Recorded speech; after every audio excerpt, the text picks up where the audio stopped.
اللہ کے فضل و کرم سے ماشاءاللہ ہم نماز کی جو تربیت ایک دوسرے کی کر رہے ہیں، تو ہم نماز میں ماشاءاللہ کہ بندہ کھڑا ہو، ہاتھ کیسے اٹھائے، پھر اس کے بعد بندہ ہاتھ کیسے باندھے، اس کے بعد بندے کی نظریں کہاں پہ ہوں، یہ ساری چیزیں ہم ایک دوسرے کو سکھا چکے ہیں، ایک دوسرے کو سمجھا چکے ہیں۔ آج میں آپ کے سامنے چیز ذکر کروں کہ اس کے بعد بندہ ثنا پڑھے، لیکن ثنا میں سب سے بہترین کلمات، ثنا میں مختلف کلمات ہیں، سب سے جو بہترین کلمات ہیں بخاری شریف میں نبی پاک صلی اللہ علیہ وسلم پڑھا کرتے تھے، وہ پڑھنے چاہیے، کیونکہ ایک تو وہ اسنادی اعتبار سے بھی وہ مضبوط ہیں، اور دوسرا یہ کہ معنوی اعتبار سے بھی وہ بڑی معنی رکھتے ہیں۔ وہ جو مشہور کلمات ہیں، اللہم باعد بینی و بین خطایایا کما باعدت بین المشرق والمغرب، اللہم نقنی من الخطایا کما ینقی الثوب الابیض من الدنس، اللہم اغسل خطایایا بالماء والثلج والبرد۔ اب دیکھیں اس کی معنی کتنی بہترین ہے، اللہم باعد بینی و بین خطایا، الہ العالمین میرے اور میرے گناہوں کے درمیان میں دوری پیدا کر دے، کما باعدت بین المشرق والمغرب،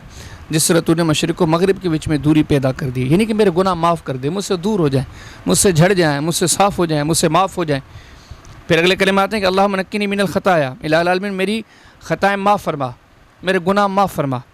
کما ینقی الثوب الابیض من الدنس، ایسے معاف فرما، ایسے صاف فرما، جیسے سفید کپڑے کو دھو کے جیسے صاف کیا جاتا ہے، ایسے صاف فرما دے۔ پھر آگے الفاظ ہیں کہ اللہم اغسل خطایایا بالماء والثلج والبرد، مالک میرے گناہوں کو پانی سے دھو ڈال، برف سے دھو ڈال، برف کے اولوں سے دھو ڈال۔ تو یعنی کہ آپ ان کلمات میں دیکھیں گے نا کہ بھرپور طریقے سے سمجھو کہ اللہ سے معافی یا گناہوں کا استغفار۔ تو میں تو آپ کو یہ مشورہ دوں گا کہ کوشش کیا کریں کہ ثنا کے اندر، نماز کے اندر بطور ثنا ابتدا میں بہترین کلمات ہیں، صحیح ترین اور بہترین معنی خیز یہ کلمات پڑھا کریں۔ ہاں اس کے علاوہ دوسرے کلمات جیسے ابو داؤد شریف کی حدیث ہے، اس میں یہ ثنا کے طور پر یہ کلمات پڑھنے بھی صحیح ثابت ہیں کہ نبی صلی اللہ علیہ وسلم پڑھتے تھے، سبحانک اللہم و بحمدک و تبارک اسمک و تعالی جدک ولا الہ غیرک، وہ بھی اچھے کلمات ہیں، سبحانک اللہم و بحمدک، الہ العالمین تو پاک ہے، اپنی تعریف کے ساتھ تیری پاکی بیان کرتے ہیں، و تبارک اسمک تیرا نام بڑا بابرکت ہے، و تعالی جدک تیری شان بلند و بالا ہے، ولا الہ غیرک تیرے علاوہ کوئی معبود نہیں ہے، تو ہی معبود برحق ہے۔ یہ کلمات بھی ثابت ہیں اور بھی دوسرے کلمات ثابت ہیں۔ بہرحال ثنا کے طور پر جو بھی ثابت شدہ کلمات ہیں آپ